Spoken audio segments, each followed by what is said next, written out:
Déco dans le présent pour mieux construire l'avenir. La chronique d'Interentreprise avec Francette Florimond. Bonjour, j'espère que vous allez bien. Pour terminer cette semaine, j'ai envie de faire une analyse critique d'une campagne de panneaux 4x3 qui a fleuri le long des routes en Martinique sur un sujet central. Que manger dans un pays dont la majorité des terres est contaminée par le chlordécone et singulièrement sur la problématique des œufs? Je n'ai pas vu cette campagne-là en Guadeloupe. Une bonne chose tant elle est incompréhensible. Si vous ne l'avez pas vue, je vous décris l'affiche. Un homme, marchand, qui donne un œuf à une cliente sur une zone de vente floutée, on peut imaginer que c'est un marché ou un bord de route. En premier plan, des plateaux d'œufs surmontés d'un écriteau sur lequel est noté 1 FR 97 260. Le slogan « Pas de code » avec une astérisque qui renvoie en bas de l'affiche indiquant « À vérifier sur la coquille et sur la pancarte du commerçant ». Donc, pas de code, pas d'œufs, dans deux typographies différentes. La signature, stratégie chlordécone.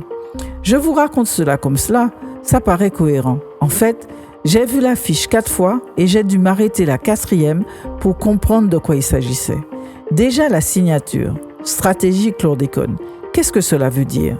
Ce sont des actions pour parvenir à la contamination au chlordécone? Cela ne peut pas être.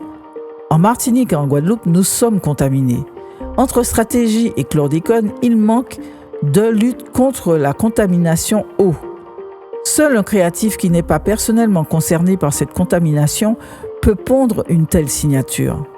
Ensuite, cette pancarte sur laquelle est inscrite 1 FR 97 260. Seuls les puristes savent ce que cela veut dire. Pour tous les autres, cela veut dire que l'œuf coûte 1 franc, on est revenu au franc, et qu'il serait produit au Morne Rouge, puisque le code postal de la commune est 97 260. Quant au slogan, pas de code astérix, pas d'œuf trop sibyllin. Une publicité qui fonctionne doit être comprise du premier coup d'œil, enseignée en première année d'études de communication. Là, ce n'est pas le cas. Enfin, la photo, globalement, est désincarnée. Elle n'accroche pas. Le sujet de la contamination au chlordécone et les bons gestes pour bien manger sont des sujets trop sérieux pour se permettre de telles approximations. Dans le cas d'espèce, on peut copier sans difficulté sur la communication faite en Guadeloupe sur ce problème central. Elle est plus inventive, elle est plus diverse, multicanale et directement compréhensible. Quoi qu'il en soit, il ne faut pas lâcher l'affaire.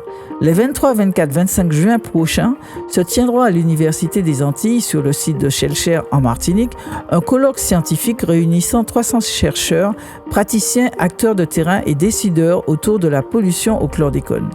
Il s'agit de faire un point sur les avancées scientifiques de la connaissance et de l'éventuelle décontamination. Le colloque sera en présentiel et retransmis en ligne en direct. Il faut s'inscrire sur colloque-chlordécone2026.fr. À la semaine prochaine. Prenez soin de vous. Déco dans le présent pour mieux construire l'avenir. La chronique d'Interentreprise avec Francette Florimond.